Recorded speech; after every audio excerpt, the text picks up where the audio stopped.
L'officialisation tombe. À l'approche de la finale de la Coupe intercontinentale, Carlo Ancelotti a tranché concernant la présence ou non de Kylian Mbappé dans le groupe madrilène. Le verdict est tombé. Ce lundi matin, le Real Madrid a communiqué sa liste de 24 joueurs retenus pour disputer la finale de la Coupe intercontinentale, mercredi à Doha, 18 h, face aux Mexicains de Pachuca. Un groupe dans lequel figure bel et bien Kylian Mbappé. Victime d'une blessure musculaire mardi dernier sur le terrain de l'Atalanta Bergame, le gamin de Bondy n'a pas pu disputer au match de Liga des Merengues ce week-end contre le Rayo Vallecano, 3-3. En revanche, le capitaine des Bleus a participé à une partie de l'entraînement collectif des Madrilènes ce lundi matin. Mbappé prêt à jouer dès ce mercredi. D'après les informations du média Relevo, Kylian Mbappé s'est lancé dans une course contre la montre. Il met actuellement tout en œuvre pour réduire le temps de récupération de sa blessure musculaire. Pour ce faire, il travaille notamment d'arrache-pied avec son ostéopathe, en vue de pouvoir jouer quelques minutes lors de cette finale de la Coupe intercontinentale. En marge du match nul du Real chez le Rayo, Carlo Ancelotti s'était voulu rassurant concernant la blessure de son numéro 9. Mbappé, ce n'est pas très grave, avait-il confié en conférence de presse. Il ne sera pas là pour le match demain, samedi, contre le Rayo Vallecano. Mais il se rendra au Qatar, pour la finale de la Coupe intercontinentale, et nous verrons s'il pourra jouer sans risque ou jouer une partie du match. En tout cas, il vient avec nous parce qu'on pense qu'il peut récupérer de cette blessure. C'est terminé pour Lamine Yamal. Le verdict est tombé. Le Barça a annoncé ce lundi l'indisponibilité pour plusieurs semaines de Lamine Yamal blessé. Le FC Barcelone est désormais fixé pour Lamine Yamal. Sorti sur blessure après un choc à la cheville ce dimanche face à Leganés, 0-1, le jeune ailier droit espagnol concentre toutes les attentions depuis. Les craintes du staff médical barcelonais, déjà échaudé par une précédente indisponibilité de 3 semaines en novembre dernier après un coup à la même zone face à l'Étoile Rouge de Belgrade en Ligue des Champions, 5-2, se sont confirmées. Dans un communiqué publié sur leur site officiel, les Blaugrana ont indiqué que Lamine Yamal souffrait d'une blessure de niveau 1 au ligament. Le Barça affaibli pour le match contre l'Atlético. Le vice-champion d'Espagne a précisé que son prodige sera absent entre 3 et 4 semaines. Hansi Flick devra donc se passer de Yamal pour le choc crucial de samedi prochain en Liga contre l'Atlético Madrid. Une rencontre à enjeu, puisque les Colchoneros, à égalité de points avec le Barça, 38, disposent d'un match en retard qui pourrait leur offrir un avantage décisif. L'incertitude plane également sur la disponibilité de Yamal pour le début de l'année 2025. Sa participation au 16e de finale de Coupe du Roi contre l'Unión Deportiva Barbastro le 4 janvier, ainsi qu'à la demi-finale de Supercoupe d'Espagne face à l'Athletic Bilbao le 8 janvier, est fortement compromise. Un véritable coup dur pour les culés. Mercato, le très convoité Florian Wirtz a officiellement choisi son club pour la saison prochaine. L'international allemand, suivi par le Real Madrid et le Bayern Munich entre autres, a choisi son club pour la saison à venir. Florian Wirtz, il fait partie des jeunes joueurs les plus convoités de la planète.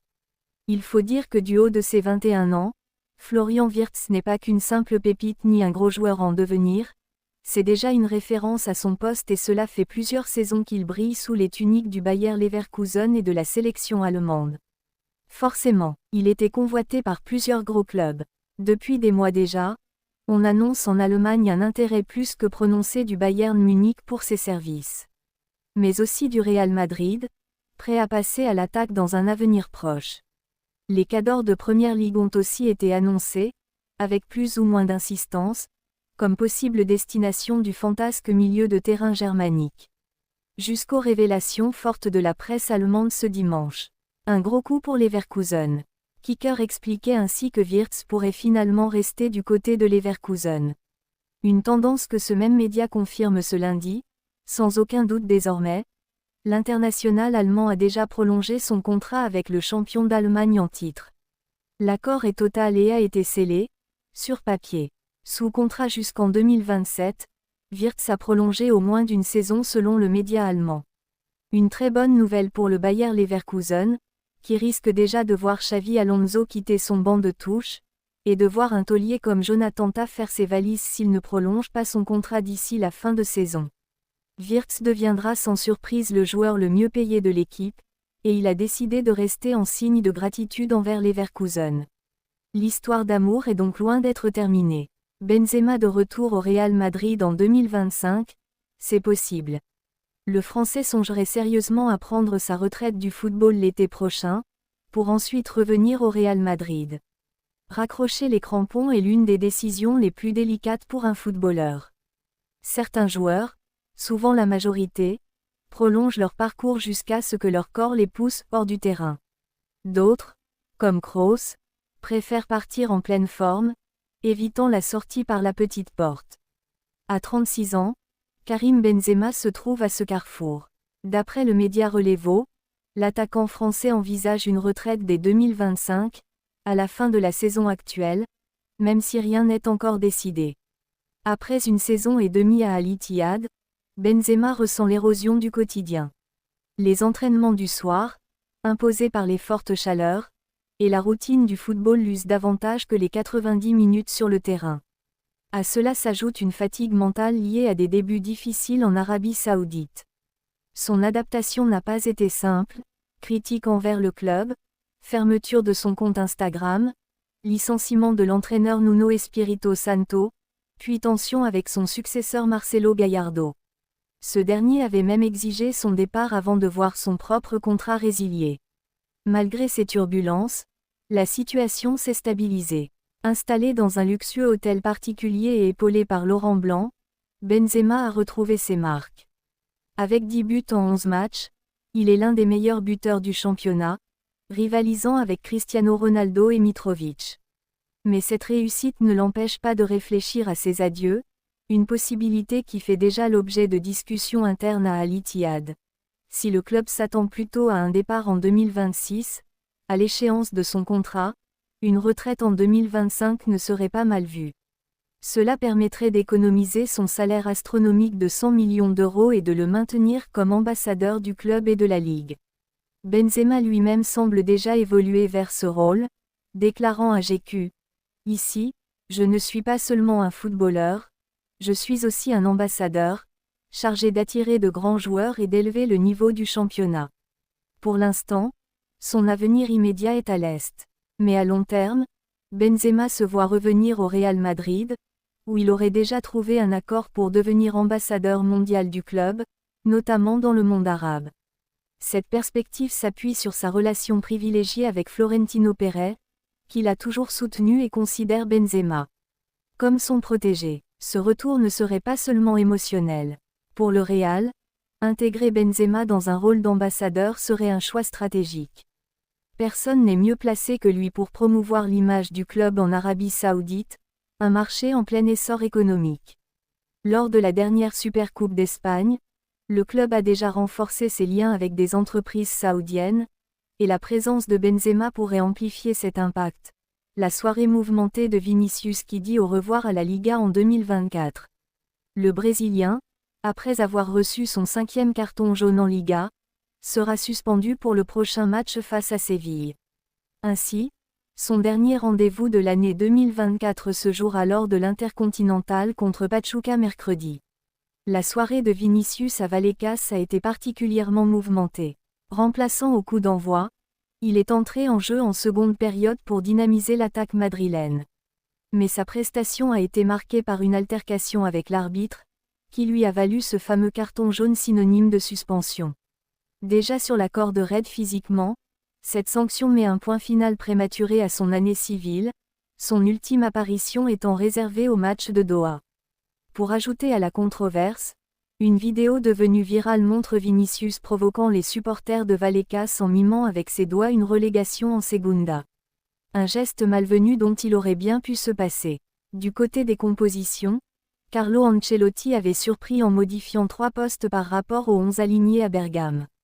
Vinicius Junior a démarré sur le banc, laissant sa place à Arda Güler. Rodrigo a remplacé Kylian Mbappé, blessé, tandis que Luka Modric prenait la place de Dani Ceballos au milieu. En revanche, la défense est restée inchangée, avec Aurélien Tchouaméni aux côtés de Rudiger, Fran Garcia et Lucas Vázquez.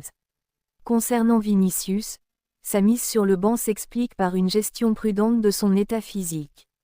Après 90 minutes intenses en Ligue des Champions et une récente alerte musculaire, le staff du Real Madrid ne voulait prendre aucun risque.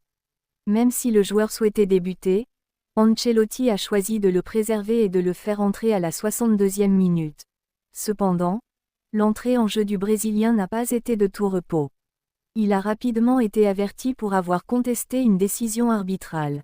Ce carton jaune, son 5e en championnat, signifie qu'il manquera le match contre Séville le 22 décembre. Une frustration qu'il n'a pas hésité à exprimer en critiquant l'arbitre sur Real Madrid TV, pointant notamment 2 pénaltys non sifflés, arbitrage néfaste, une fois de plus. 2 pénaltys très clairs oubliés. Le staff médical du Real Madrid, conscient des 2 blessures musculaires subies par Vinicius cette saison, reste sur ses gardes. Après un premier avertissement à Butarque face à Leganés, la prudence est désormais de mise pour éviter toute rechute.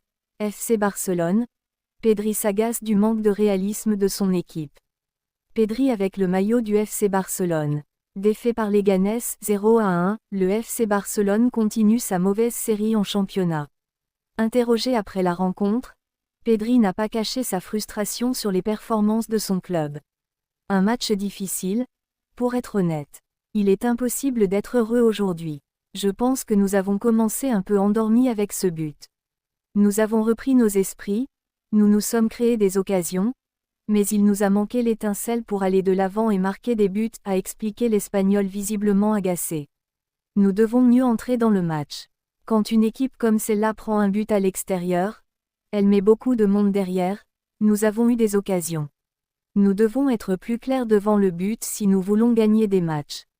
Nous devons nous améliorer en championnat, nous sommes dans une mauvaise passe, a également commenté le jeune milieu de terrain. Les Catalans vont vite devoir se reprendre pour ne pas voir la crise s'installer.